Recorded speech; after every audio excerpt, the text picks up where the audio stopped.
Members of the Jewish community have frequently told us that they were not surprised by the terror attack in Boulder. Now they face the question of how best to protect themselves going forward. Our Spencer Soisher has been looking into an intelligence service of sorts, Spencer, that more than 100 Jewish organizations in Colorado use to protect their community. Yeah, in Colorado, nonprofit Jewish organizations use a service called SCN, or Security Community Network.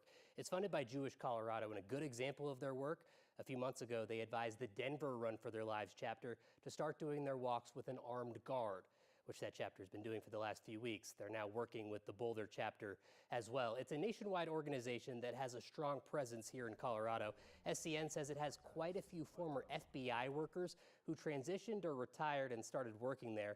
It offers free security consulting to nonprofit Jewish orgs as well as training for active threats. But perhaps more than anything, it provides security intelligence.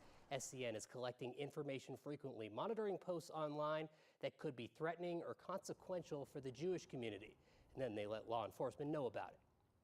Every day we're talking to individual facilities either about suspicious incidents they've had, matters of concern, or maybe a disgruntled former employee or anything of that nature, a threatening email they've received, voicemail, graffiti, vandalism, anything of that nature. That's usually on a daily basis. We should note that for-profit Jewish businesses in town don't have this same luxury. We talked with Zadie's Deli today in Denver, as well as the Eastside Kosher Deli in Glendale. Zadie's told me they had a consultant come in recently to evaluate ways to improve safety there, and they've talked with employees about being aware. At the Eastside Kosher Deli, they told me they've established a good relationship with Glendale PD, who patrol their area, especially when there are any sort of anti-Semitic related concerns. It's just horrendous, right? Because, I mean, people are trying to go about their lives, and the idea that they could be targeted for their identity or their perceived identity doing something as simple as like picking up lunch. Right, and you don't think it's something that a lot of businesses may be thinking about or worried about.